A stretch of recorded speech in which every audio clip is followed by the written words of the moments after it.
very Start, sir. hearty good afternoon to everyone. I, Deepti Kushwa, Assistant Professor in UIT RGPB Bhopal, on the behalf of Department of Automobile Engineering UIT RGPB and Department of Mechanical Engineering SISTEC Ratibad, I take this opportunity to welcome all our guests and participants to jointly organize this 3 days National Symposium on recent technological advancements in electric vehicles.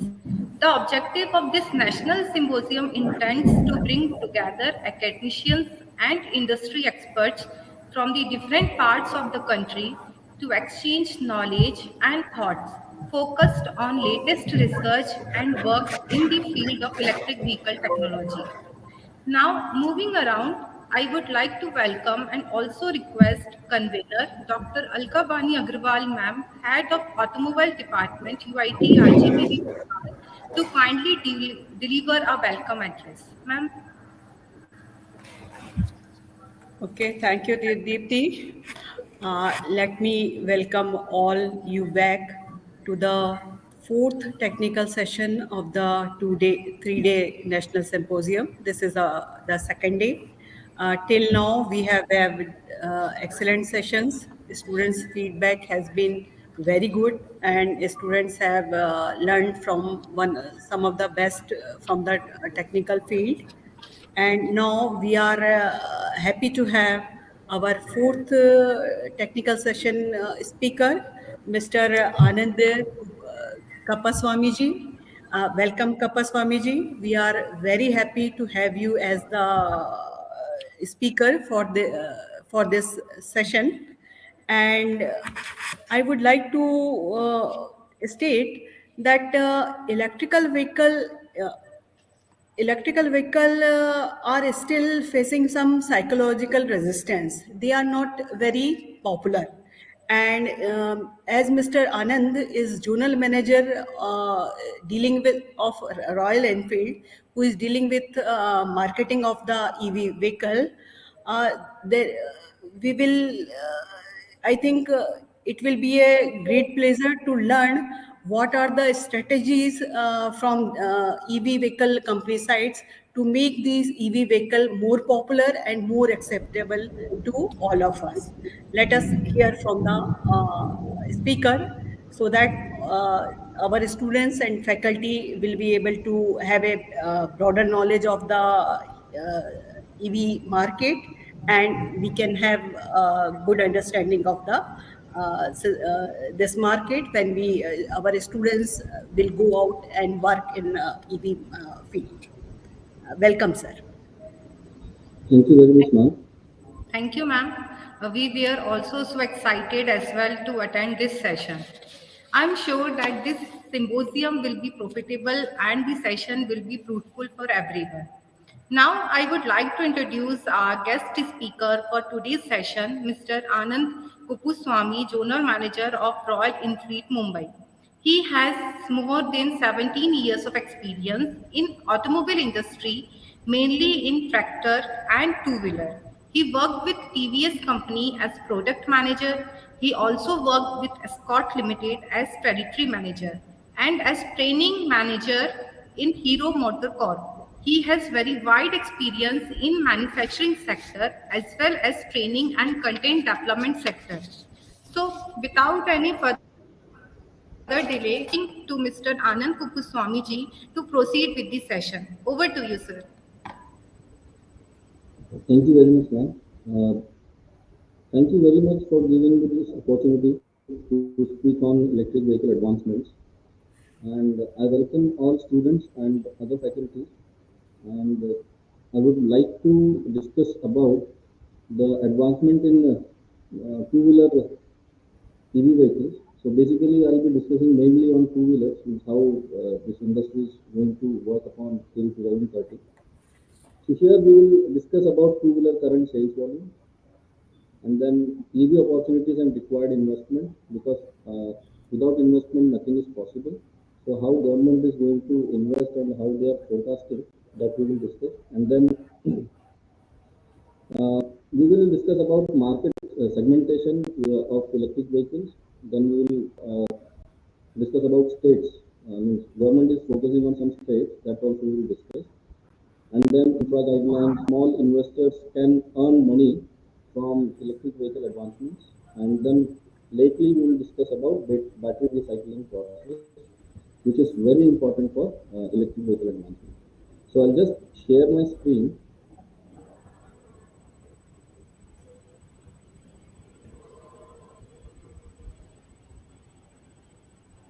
So just to confirm, I hope screen is visible. Yes, sir, it's visible.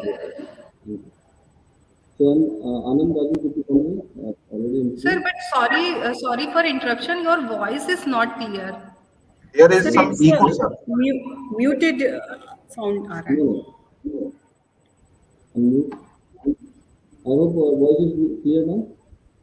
Sir echo some मतलब थोड़ा सा eco जैसा थोड़ा. Okay, now voice is clear. Sir, is it clear, but it's sounding so low.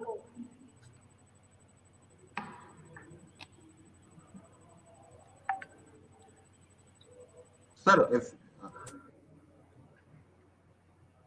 if you use the microphone that.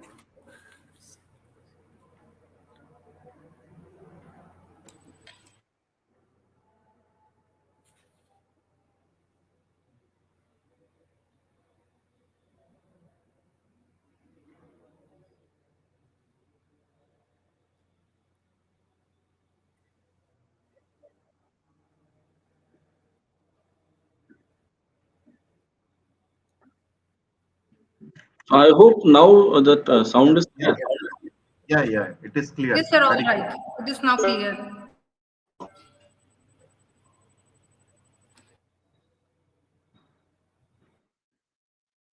Okay. Yes, sir. Okay.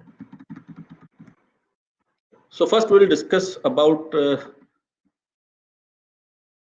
contribution of automobile industry in government, I mean India GDP. So in 2019 and 20, the contribution of automobile industry to the GDP was around 2.72 trillion, and government have forecasted that there will be an improvement of 2 to 3%, and the GDP contribution of automobile industry would be around 3.75 trillion, and it's a huge contribution they're expecting. And based on this, government have planned in many ways to invest money and even attract overseas companies to invest and bring our automobile industry with bright colors. And recently, some of the companies they have declared that they have sold more than 10 million vehicles out other than India. They have manufactured in India and they've sold it to other countries. So it's a big contribution from India to the overseas. Now I'll go to two-wheeler industry, how it's working, and what is the position of India. We are second to China and Japan in terms of production and in terms of sales. So maybe means we are forecasting that by 2030 we'll be number one in terms of production. Though we are depending on China for components of vehicle, but still the production and the manufacturing of two-wheeler will be number one by 2030. But as of now, we are second to China and Japan in terms of sales and production. And by 2023 and 24, we are expecting that to 24 to 26 million units will be sold. It is domestic plus export. Domestic in the sense India, and exports or other countries. And now our major countries where we sell vehicles. I'm talking about all the companies: South Africa, Bangladesh, Australia, Sri Lanka, even America and UK. Also, our companies are doing well in UK.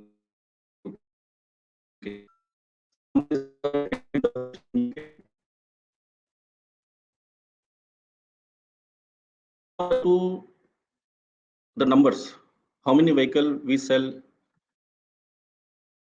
in a month. So in a month, actually there are three categories of two-wheeler. One is your Vario, or we also call it scooter, and the second is motorcycle, and third one is moped. Moped, actually, this is underestimated segment, but one of the companies is a market leader, and other companies are not focusing on this. But when electrical vehicle will come, so this segment will boom like anything. So I'll come to scooter. So in an average in a month, around 4 lakhs 14,000 or 10,000 scooters are sold, and motorcycle around 10 lakh motorcycle, and moped around 75,000 more. So as I'm associated with mainly motorcycle, so I'll go in detail about motorcycle. So in motorcycle, there are three segments. One is economy, one is executive, and one is premium. So economy means 100 cc to 125 cc, and executive would be around 125 cc to 200 cc, and premium segment, it is more than 200 cc. So why I'm discussing about motorcycle, means IC engine motorcycle, when I'm going to discuss about EV? See, customer is categorized based on their requirements. So economy segment, executive segment, premium segment. So there is a misconception of customers and consumers that if it is an electric vehicle, it cannot give speed, it cannot give high torque. This is a misconception. All our trains from many years, it's running on electric only, right? So it can give torque, it can give speed, but it depends on what motor we are using and what amount of current we are able to provide at a time. So the solution is there. We will discuss in detail further. So further we'll be discussing about categories of EV vehicles. So that's why I'm just discussing about economy and executive and premium segment. Based on this, motors will be selected, batteries will be selected, and even cost of the product will be decided. So now I'll come to the EV market. What is the opportunity by 2030? So the EV market in India will be around US dollar 2006 billion by 2030. So this is the opportunity. So for this alone, India cannot invest. So for this, they are attracting a lot of investors. Even our ministry, automobile ministry, also they are working on it. So this is the requirement actually. We are not sure that this amount will be invested. Maybe more will be invested, but they are forecasting that this would be the requirement by 2030.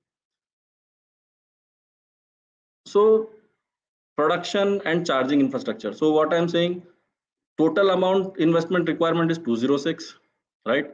But only for vehicle production and charging infrastructure, around 180 billion US dollar is required. So more than, I think, more than 70% amount is required for production and charging infrastructure. So this is a big requirement. And then the CAGR will grow by 36% till 2030. So this is the big expectation actually from government side. The EV battery market is also projected to grow at a CAGR of 30% during the same period. So here I'll stress why this EV battery market will grow. The reason behind that is now battery is a very small part in our current motorcycles and even cars also. But now in future, battery will be the major part, major contributor, and the size of the battery will increase. The separator is required. The other materials are required. For that, manufacturers, vendors, everything is required. So for that, big investment is required, and suppose it is invested, then again it will give some profits also and job opportunities also.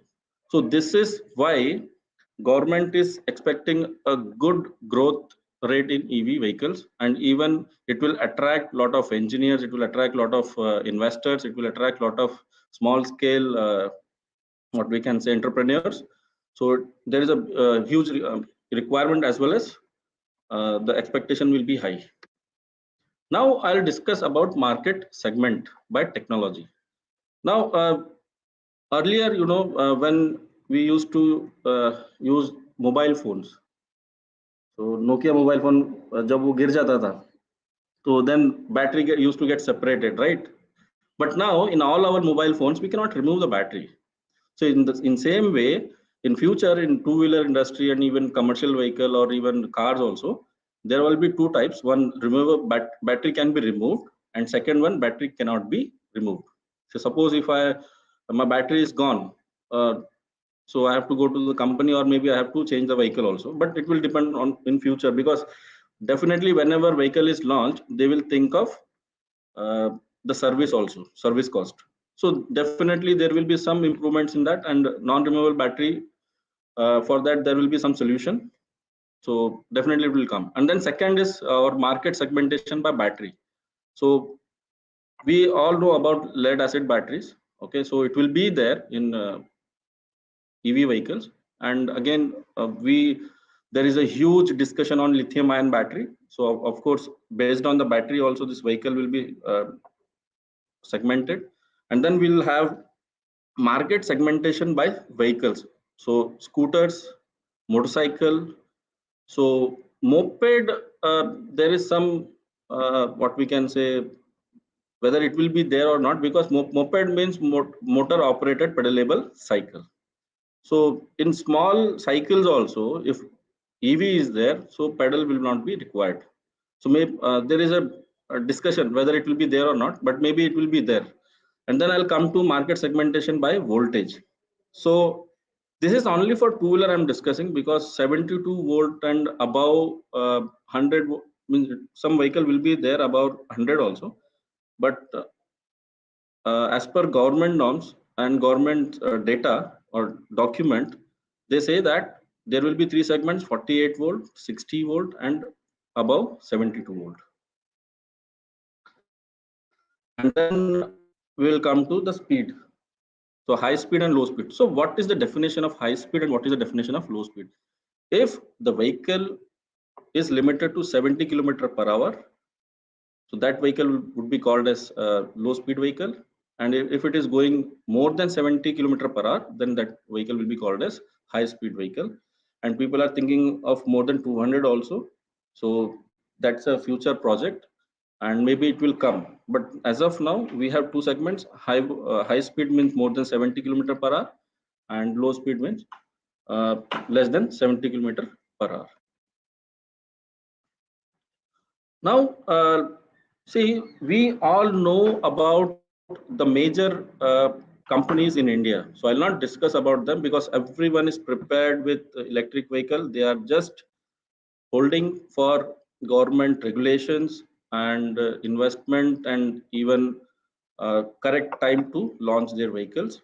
But small scale companies have already launched, like Bajaj Auto, Okinawa, Menza, Lohia, Ether, Hero Electric, Battle Electric Mobility, Avon Cycle, Avera, Crayon Motors, Teco Electra, M2Go. Like this, lot of companies have already launched their vehicles, and they have got a clearance from our Indian government. So they have already launched. But the key players who are there in the industry from many years, they are holding their hands, and they are holding their products to regulate for the regulation of the government. Now I'll come to the state.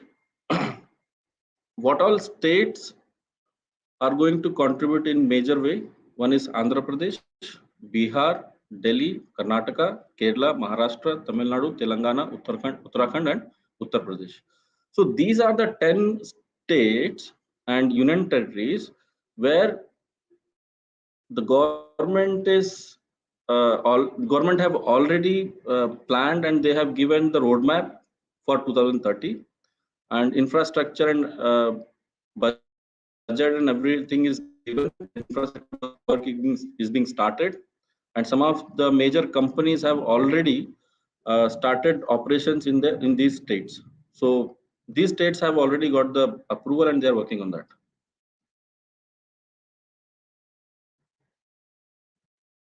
Now I'll come to the infrastructure guidelines set by the government. So what government says, what is their projection? See, because this is very important point.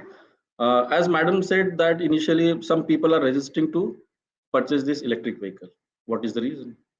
The main reason is they are afraid if I'm going out of the city, whether I'll be able to charge my vehicle and what time it will take to charge the vehicle. See, now we have, we think that to charge a vehicle will take at least 8 hours or 12 hours or say 16 hours. Yeah, it's true. But there are some technologies wherein you can charge the motorcycle or battery or the car battery or the commercial vehicle battery within 15 minutes. So that possibility is there. And some of the companies from overseas, they are ready to install all those setup in India, provided we pay them in a handsome way. Okay, so now government, what government says? So uh, short range and light vehicle, there should be a charging station at 3 kilometer in cities. So in short range also they are saying that in every 3 kilometer there will be one charging station.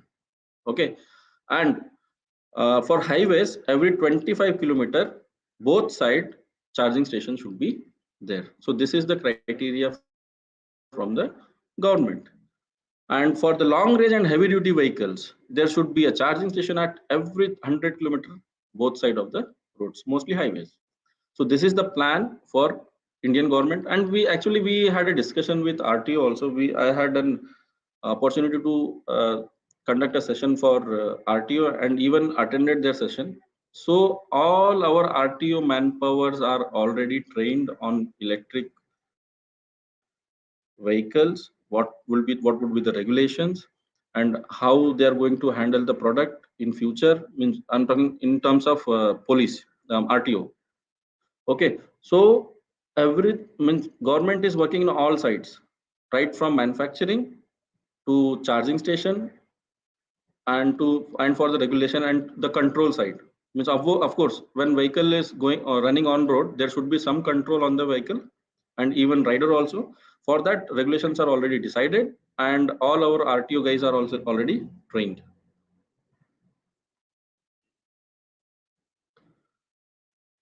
So now I'll discuss about charging station type and how charging will be done.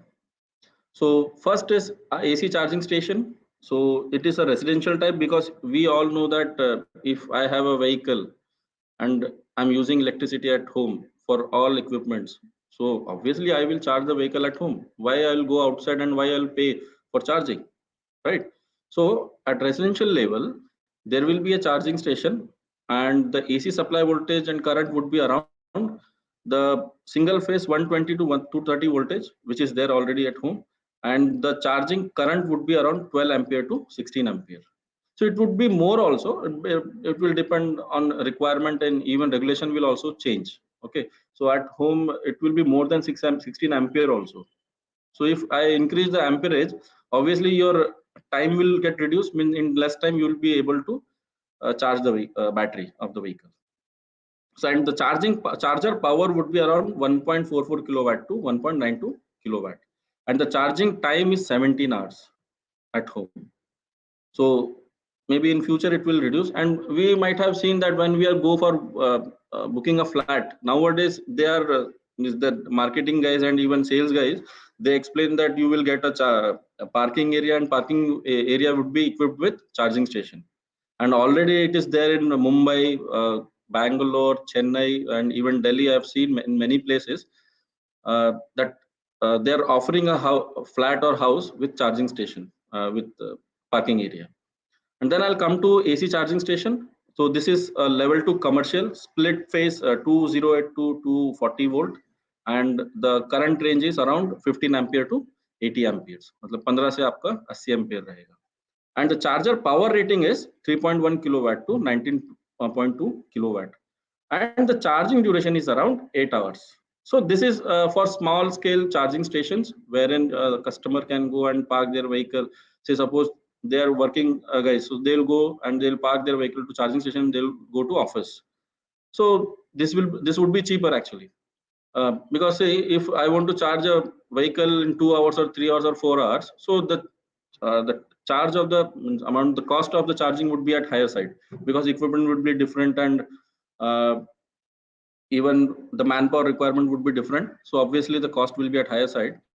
So this will be a cheaper option. And even, of course, we are in office, so vehicle will be standby in the parking lot. So we can park the vehicle in charging station, and the vehicle will be charged. Then I will come to DC charging station. So this DC charging station, this is the faster charging mode, and the cost of this charging station would be very high. So this is the level 3 supercharger, single phase, 300 to 400 volt, and you can see the amperage is huge, 400 ampere, and the charger power would be around 120 kilowatt to 240 kilowatt. But if we are using this kind of charging station, your battery life cycle would be lower. This is a past experience of battery industry, and even they are thinking of reducing this. I mean, it will be at higher side also and lower side also. But yes, this will. This is a very good, because see, in 30 minutes I'll be able to charge my vehicle battery. Okay, but I have to compromise somewhere in the life of the battery. So this was about the charging station and ratings and what time would be required for charging the battery. Then I'll come to how the battery would be charged. Say, suppose if I want to charge the mobile, I use a cord. I connect the cord with the mobile, and I charge the battery. Same way, car also, and even two-wheeler or commercial vehicle, there would be two types of chargers. One is contactless or wireless power transfer, and one with the connection. So if you can see in the table, input AC DC stage, so bidirectional 2-level and 3-level active rectification topology will be there, and 1-phase or 3-phase grid voltage will be there. LCL line filter for grid feeding will be there. So this is one type of input AC DC stage. And next is output DC DC stage. So bidirectional isolated DC DC topology. So hard switches would be required for this, and that the bridge work would be the requirement would be very high, because this DC, we have seen the amperage would be very high. So for this setup will be very costly. And then output voltage range would be around 170 volt to 750 volt. So these are the different requirements, and I'm telling you, this is just an highlight. Whenever they see initially when electrical vehicle came, we used to think, what technology would be there in this? But now a lot of company have introduced their vehicles. So now it is very simple. Electric vehicle means one motor, one battery, and one motherboard. So three main things are there. And now people are playing with battery, kind of a battery, technology in batteries and technology in motors. So they are thinking on in these two things only. But technology will be different in battery. Technology will, patents will be there on the motor, and patents will be there on the battery. Likewise, in charging station also, lot of new things will come in future. Now as engineers, small scale entrepreneurs, what they are doing, they are coming with a lot of two-wheelers. So they are putting battery, they are putting some motherboard, and they are running the vehicle. They're coming with small scale vehicles. Same way, in future, our government is thinking of such charging stations wherein very less amount of investment is required and charging would be better.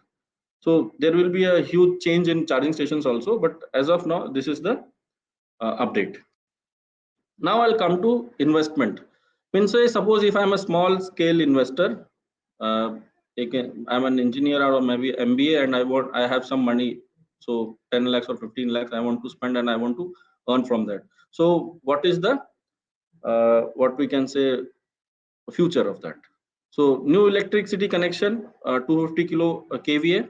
So the investment would be around 7,50,000, and civil work around 2,50,000, and management software integration cost would be around 40,000, and the maintenance, manpower, and other things would be there. So the cost of that would be around 3,50,000. Then I'll come to advertisement promotion. It is purely based on the entrepreneur. So it would be around minimum 50,000. It can go to 1 lakh also or 25,000 also. It depends on the entrepreneur. And then land lease.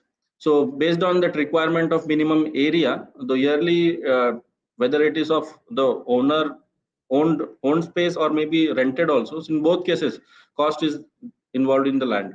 So that cost would be around 6 lakhs per year. So this is the investment, total investment.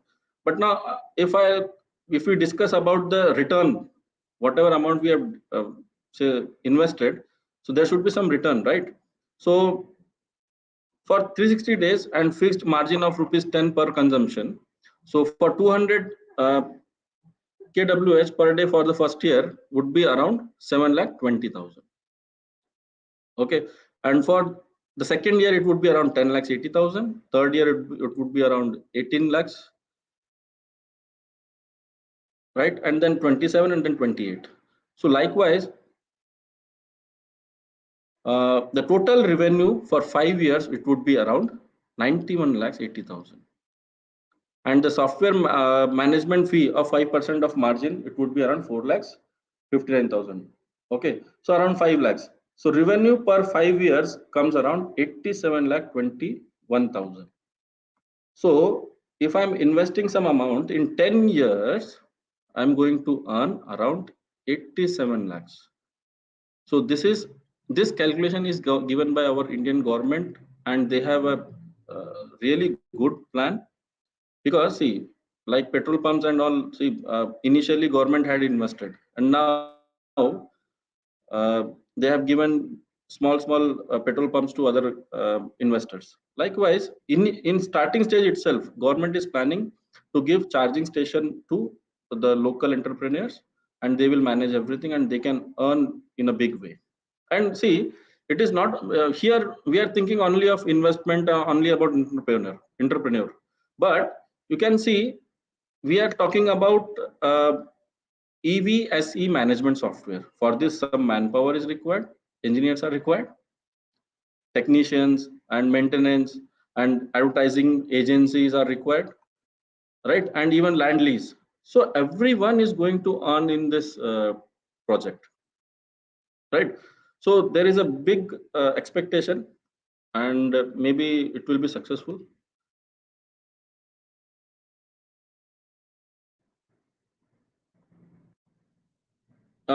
Till now, any questions or any clarification required? Because now we will go in total technical thing. Now, till now we've discussed about commercial part. So, Dubey sir, any question, or we can proceed to the next topic? We are collected question from the student and asking in the end of the session. And also, okay, end of the session we'll discuss about that. Okay, right. Now, before going to this slide, I want to discuss about how many vehicles would be sold by 2030.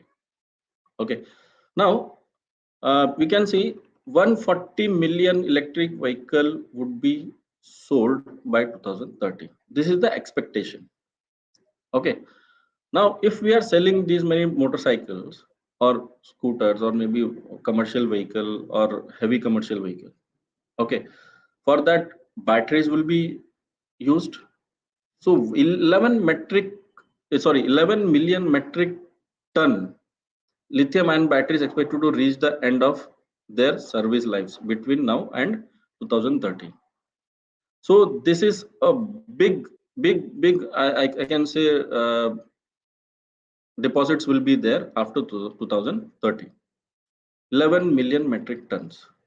Now, as of now, less than 5% of lithium ion batteries are recycled currently.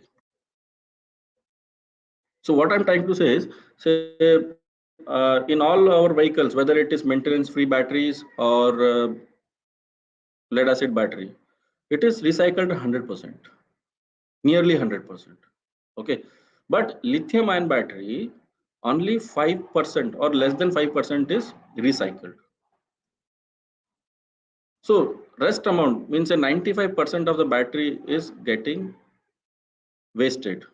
And if we are selling in huge, if we are selling the motorcycle in huge numbers, obviously batteries will be useless and it will be thrown in every area. So you will see, like we see, in outside city, we see lot of garbage lying, and we see a hill is or a mountain is created with the help of this garbages. So likewise, battery deposits will be there.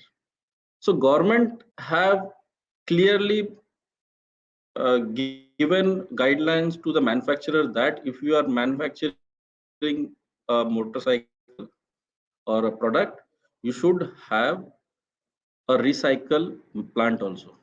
Some of the companies, they have already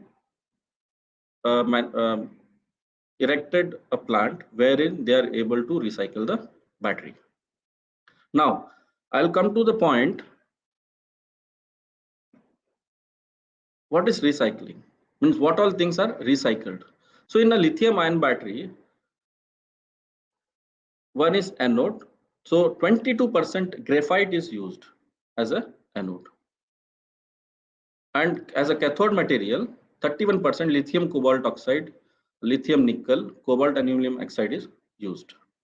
And 8% is aluminium, 4% is carbon black and binder, and then separator 3%, and electrolyte solution 15%. Okay, so after the usage of the battery, or when it gets, the life is over, the life of the battery is over, so 17% copper is there, even graphite is also available, and even lithium cobalt oxide is also, and lithium nickel is also available. Okay, the big problem is how to separate this copper, how to separate this graphite, how to separate this lithium nickel from this battery. So this is the big target, big problem for manufacturers, and for that lot of technology, big machines and safety requirements are there. So I'm just talking about negative part right now. Right now I'm saying that okay, 70% copper, 31%, all this very negative thoughts are there. But at a positive side, if I'm putting a plant, safety officers are required, employees are required, means operational workers are required, manager is required, plant head is required, and even safety officer and everything is required, and even canteen would be there. So in a recycling plant, lot of job opportunities are also there. And I'm telling you, if I'm having a manufacturing plant, that same area is required for recycling plant as well. So of course investment would be high for the manufacturer, but in the point of view of say, we can say consumers and even the job opportunists, what all parameters we are seeing here, there is some negative point as well as positive point also. Of course, whenever I purchase a motorcycle or car or commercial vehicle, right from manufacturing, means vendor is manufacturing some part and then it is assembled, and then that vehicle is given to dealer, and dealer is selling it to customer, and finally the customer gets the delivery. So right from the manufacturing to the delivery, all costs are borne by the customer. Okay, now in the same way, electric vehicle also, if a manufacturer is putting a plant for assembly as well as for battery recycle, so the total cost would be divided into number of vehicles, and that cost will be borne by customer. So that's why the electric vehicle manufacturing cost is somewhat, say, as compared to IC engine, it is less, but the total cost would be at higher side. That's why our manufacturers are not able to reduce the cost of electric vehicle. Okay, so here the battery companies, the contribution of battery companies to the two-wheeler or maybe four-wheeler, it is only 5% or to 10%. Now it would be around 40%. So battery companies would be growing in multiple numbers, multiple percentage. it will grow in digits. So that is the expectation from industry, and battery opportunities and even the profit will get higher. For example, earlier, in 2007 and 8, some of the companies, they manufacture separator, battery separator. Means between anode and cathode, there would be one separator. Okay, so some share cost price is there. Now, the price was X at 2007 or 2008. Now that share price have increased by 25%, not 25% actually, 200 and 500%. It means that the separator manufacturer is now earning like anything because the investment is less. Same manpower is working on that, but the separator coming out, the number of separators coming out is more. So investment cost is same, but the manufacturing is at higher side. So big, what we can say, earning from separator, and even share, whoever is putting some money in the shares, in separator shares, so they are earning like anything. So for us also, there is a big opportunity.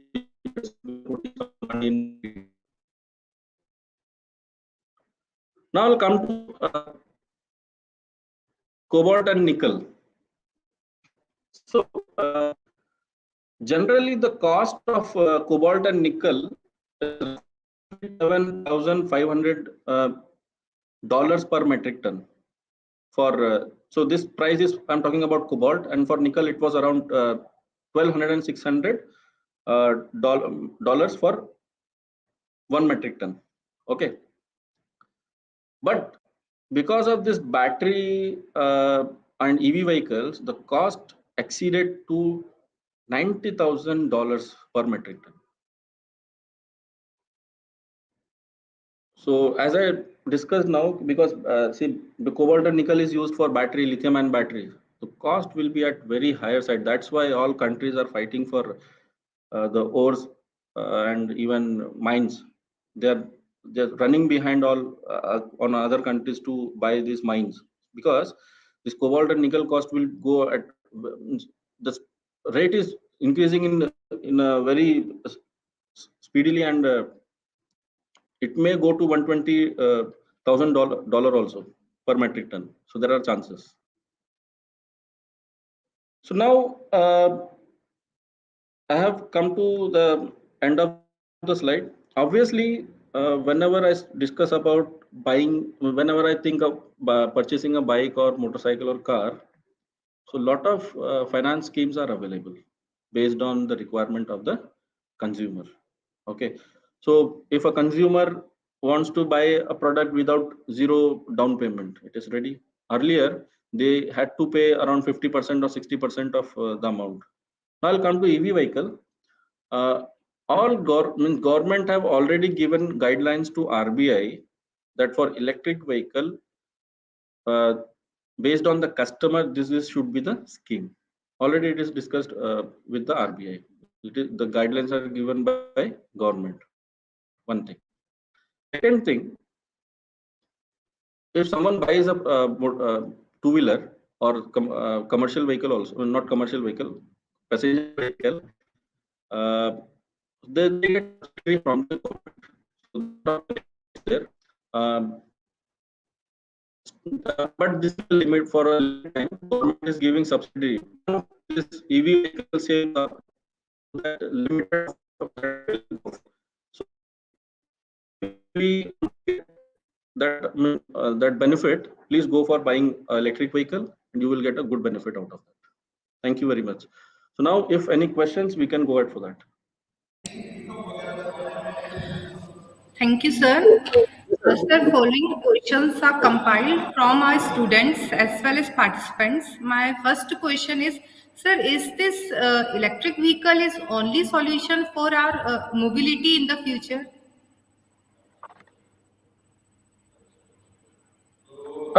This is not only the solution. This is not the only solution. I'll discuss in detail about this question. Now first question is why we are moving to electric vehicle. And one more thing, why we have jumped from BS5 to BS6. In 2016, we Indian government have signed an agreement with the WHO that by 2025, we would be reducing carbon footprints. Okay, and for that, some precautions are required. So government was thinking to move to BS5. Okay, so if we are shifting to BS5, the regulations are different. So we were not able to control the emission norms, or we were not able to achieve the emission norms. Okay, so government directly jumped to BS6 norms, and because of this, lot of companies struggled a lot. Okay, now I'll come to electric vehicle. If I'm going to electric vehicle, of course, the carbon emission from the vehicle will be zero. I agree on that. But for producing the current, I have to depend on thermal power station. And thermal power station, obviously, the emission is higher side. So government is looking for alternatives for current production. Okay. Now, Mr. Nitin Gadkari, I have given two roadmaps. One, by 2025, we will be having 30% of ethanol in the fuel, in petrol. Because diesel vehicles will mean, I'm not talking about commercial vehicle. Petrol, I mean, I'm talking about two-wheeler and passenger vehicle. They are all petrol vehicles, gasoline vehicles are there, right? And in passenger vehicle also, they are going to absolute this diesel vehicles. So in gasoline, they have targeted that 30% ethanol would be there. Means if 1 liter petrol is there, so 300 ml ethanol will be there in the fuel. So because of that, carbon footprints will be at lower side. Okay. Second thing, 15% methanol would be there. Because of this, the power output would be at higher side. But to burn this fuel inside the engine, it's a difficult task. So for that, you might have seen a lot of companies after 2018, they have come up with a total new engines. Earlier, what used to happen, they used to come with the new model, but engine used to be the same one.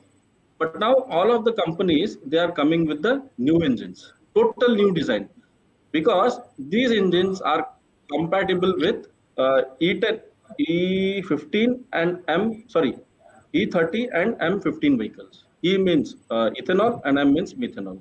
30% ethanol and 15% methanol. So these are the alternatives by 2030.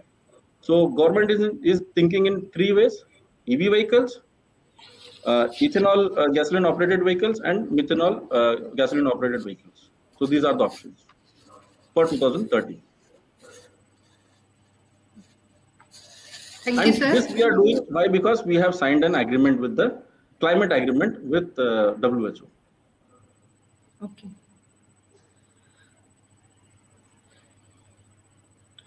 Sir, my next question is, are electric vehicles better for the environment as future expects? Because as we know, the manufacturing of electric vehicles can create emissions due to the materials involved in the production.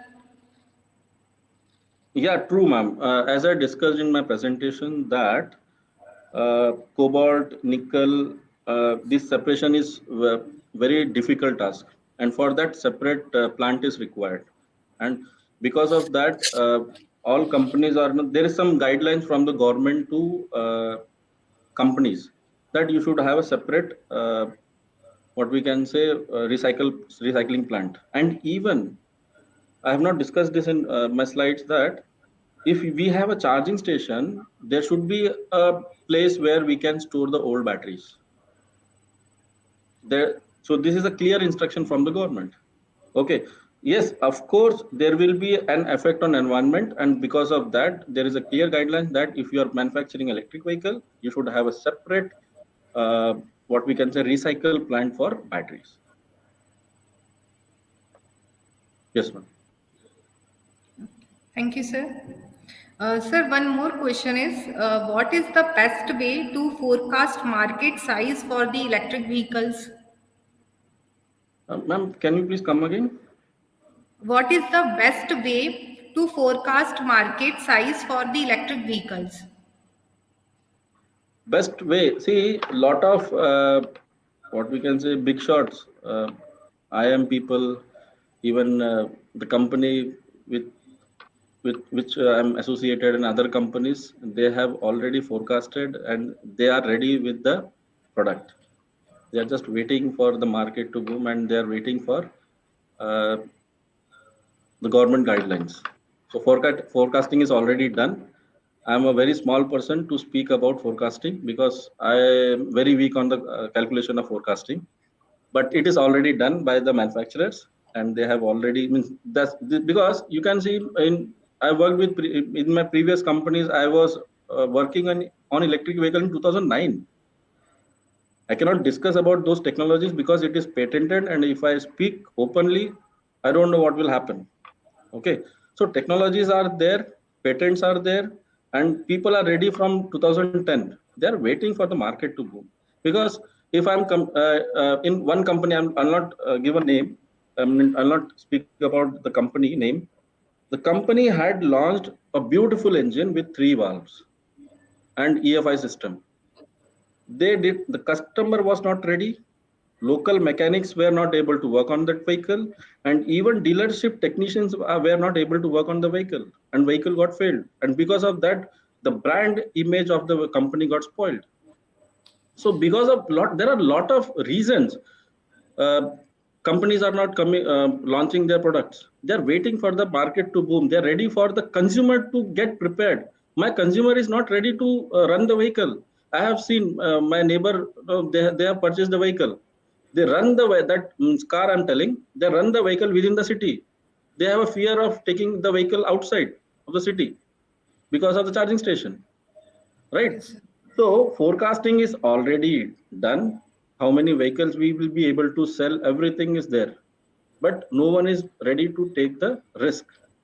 And even government also, they are telling that we are going to come with electric vehicle, but they have given other option, E10, E50, M15 and E30. So they have also given some options, right? Yes, sir. So forecasting is done, but I'm not sure what is the forecast. Yes, ma'am. Thank you, sir. Sir, last one is there. What are the opportunities for battery recycling plant for the future expects? Uh, I would not say future. Some of the company, they have already erected plant in Gujarat, Maharashtra, Tamil Nadu, and new CMs have given clearance to the manufacturers, and they have started working on that. And one of the major company, I'll not call their name, but they are saying that we'll be able to manufacture around 2 crore vehicle in a year. I'm talking about Indian manufacturer, and they are saying that we have already worked on the plant for recycling the battery, and the area is same, means the area required for the manufacturing, that same amount of area they have invested for recycling of the battery. So this is what I can tell, because I am not here to market the companies, Okay. but it is already Sir, there. from Yeah. your opinion, is the electric vehicle is only solution for our mobility in the future?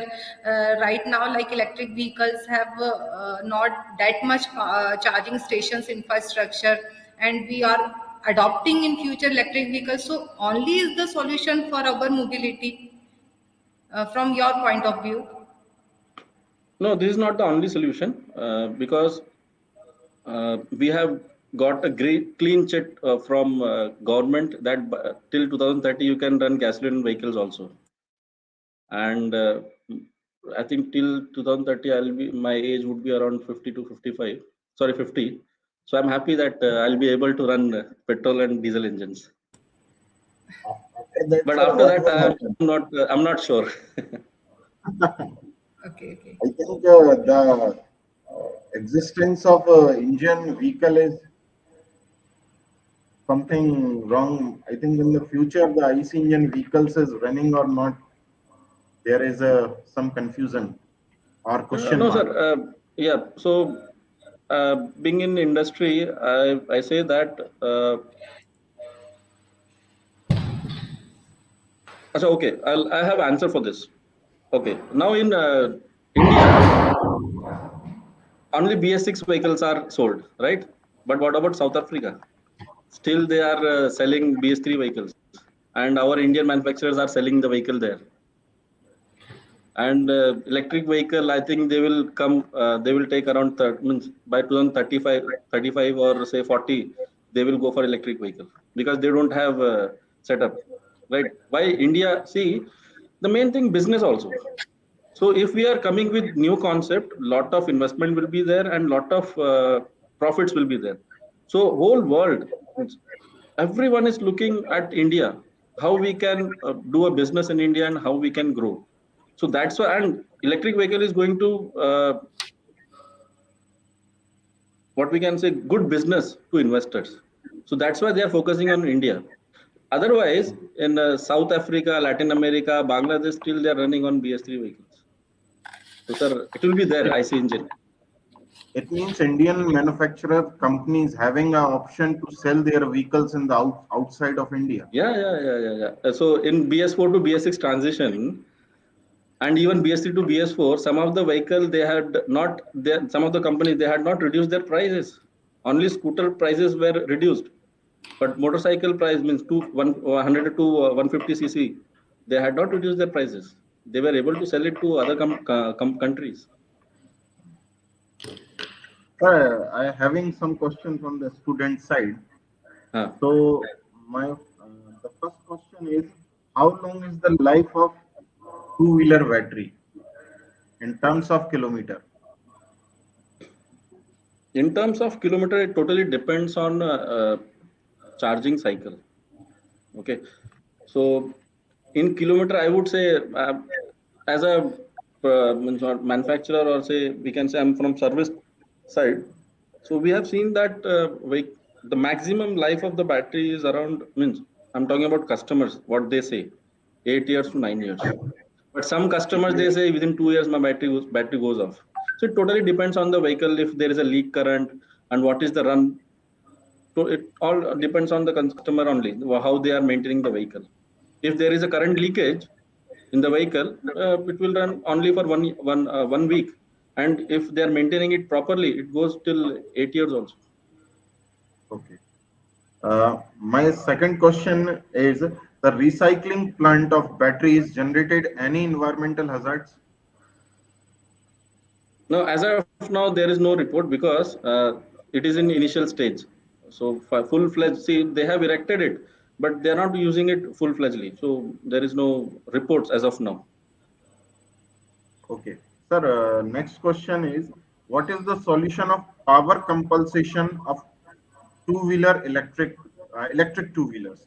The power compensation, because everyone is thinking that the electric two-wheelers having a low power than the engine bike. Is it right, sir? At initial stage, I said that from many years, our electric trains are running on electricity. So there is a possibility to get a high torque, high power, and even high speed, provided how much current you supply. If I give an example of DC shunt motor, more you provide the current, speed will be at higher side. So it totally depends on how much power you can supply. It is possible, and more than IC engine. More than I see. Yeah. Okay. So the question, Preeti, Deepti, Yes, sorry, sir. Deepti. Thank you, sir, for giving all the answers. Once again, thank you, sir, for sharing your precious time for giving that knowledge in the electric vehicle market aspect. Now, I would like to call Mr. Aditya Pratap, sir, Assistant Professor of UIT RGPB Bhopal, for vote of thanks and conclude the session. A very good afternoon to all. On behalf of Department of Automobile Engineering, UIT RGPV, and Department of Mechanical Engineering, Sister Ratibur, it gives me an immense pleasure to deliver the vote of thanks for this session to all dignitaries assembled here. I would like to thank our speaker, Mr. Anand Kuupuswamy, Zonal Manager, Royal Enfield, Mumbai, who honored this session with his commendable talk on his topic, electric vehicle advancement. I would like to thank our participants, faculties, and organizing committee. Once again, I thank one and all present here. Thank you. Thank you, sir. Thank you, Anand, Anand sir. sir, thank you very much. Welcome, sir. Thank you, sir. Thank you, Anandji. It was very nice listening to you and having you on board of SysTech and UIT RGPP together. Nice to see you again. Thank you very much, sir.